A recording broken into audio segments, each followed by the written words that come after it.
Exposé sur le modèle de développement de la Corée du Sud après avoir été dévastée après plusieurs années de guerre. Comment des pays sous-développés en 1960, la Corée fait partie aujourd'hui des 10 puissances économiques mondiales. Un modèle de développement basé sur le changement de mentalité des Sud-Coréens après la guerre. C'est ce type d'Ivoirien que veut promouvoir le secrétariat national au renforcement des capacités. Un Ivoirien nouveau solidaire, il faut radicalement un changement de mentalité. Et cette activité que nous avons aujourd'hui ici à Saint-Fra n'est que le début d'une série d'activités que nous allons mener au plan national.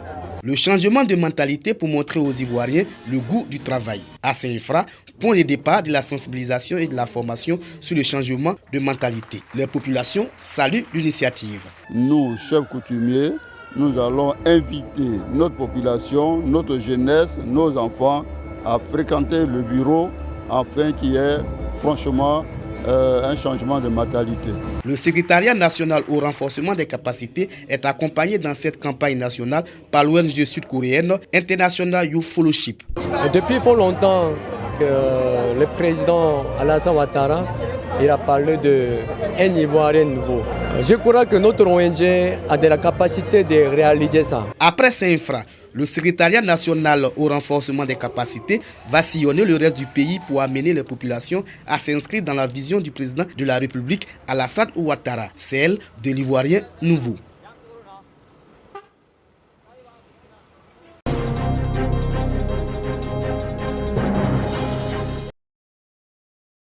Taléré est un village très vaste, situé dans le canton de Sirasso, dans le département de Korogo. Cette localité, peuplée de 5000 âmes, dans un passé récent, était réputée capitale de l'orpaillage clandestin. Cette réputation est désormais un triste souvenir grâce à l'engagement des autorités administratives et coutumières, qui ont su multiplier des actions de sensibilisation à l'endroit des populations. Ces actions se sont étendues à d'autres villages du département de Korogo, notamment Dagba, Mbala et Pelletier-Ménin. Les défis les plus énormes, c'était l'orpaillage clandestin. Et je pense que le message du gouvernement est passé parce que tous les sites d'orpaillage clandestin ont été fermés. Autre défi relevé, les déclarations de naissance à l'état civil et les délimitations des territoires villageois. En reconnaissance à toutes ces actions, l'autorité préfectorale a organisé une journée dédiée aux chefs traditionnels. Cette journée a été marquée par une conférence sous le thème « Rôle de la chefferie traditionnelle dans la restauration de l'État ». Cette communication a été animée par le secrétaire général de la préfecture de Korogo, Abou Béchir Lorgne.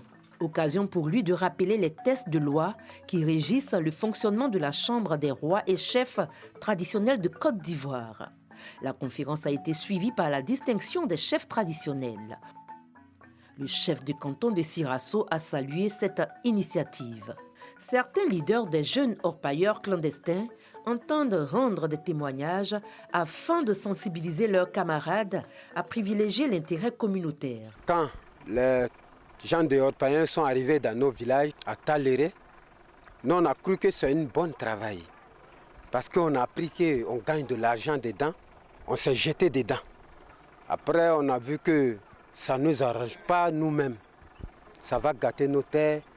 Et puis, il y a trop de mensonges dedans. Quand le gouvernement nous a dit d'arrêter d'exploiter l'or, le chef du village nous a appelés et nous a donné des conseils.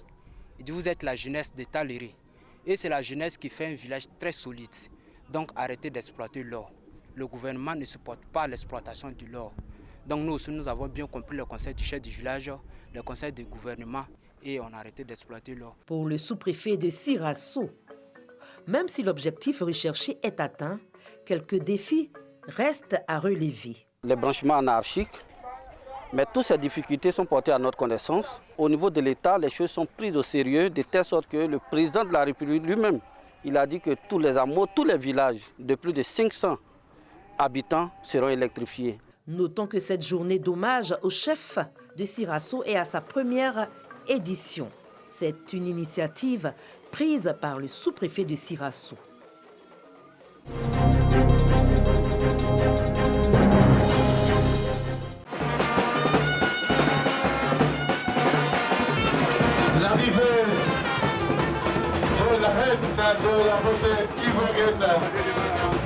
Ça nous a fait plaisir en tout cas d'avoir une Miss de Bondoukou. C'était mon rêve en tout cas, mais comme je n'ai pas la taille comme elle, ça me fait très mal aussi.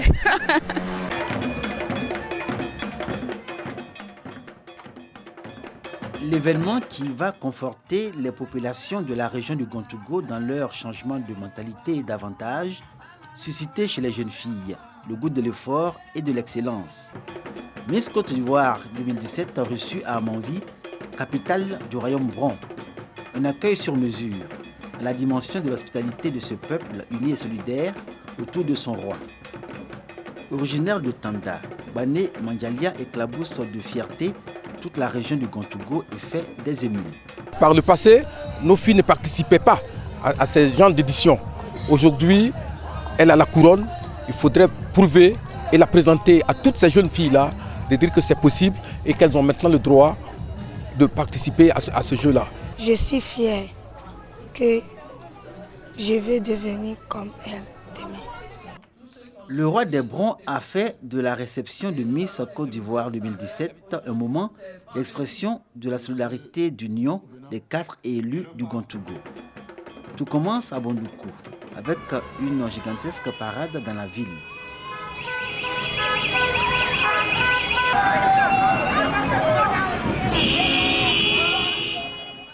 Le ministre Kobina Kwasi Adjumani, autour de qui les élus et cadres du Gontougo ont fédéré leurs énergies, ont démontré l'engagement pour la cause régionale et leur intérêt pour le royaume Bron. À Amanvi comme à Bondoukou, la communion était totale avec Bané Mandialia, que le roi a fait princesse dans le respect de la tradition. Son nom, Amakalia, comme pour lui rappeler sa nouvelle responsabilité. J'aimerais dire aux parents de mettre leurs enfants à l'école, surtout les filles, parce que nous sommes les leaders de demain. Voilà, je suis un exemple un peu palpable. Je suis partie à l'école, j'ai fait le concours Miss Côte d'Ivoire. Le concours Miss Côte d'Ivoire demande d'allier beauté et intellect. Donc sans l'école, je n'allais pas pouvoir remporter ce titre. Bané Mandialia ou Amakalia, c'est selon. La jeune fille devient à la fois le centre de toutes les attentions et le symbole d'une communauté où les préjugés, les tabous et les pesanteurs religieuses n'ont plus le droit de citer au nom de monde qui change. Nous souhaiterions que cette reine soit porteuse des valeurs traditionnelles. De par son comportement,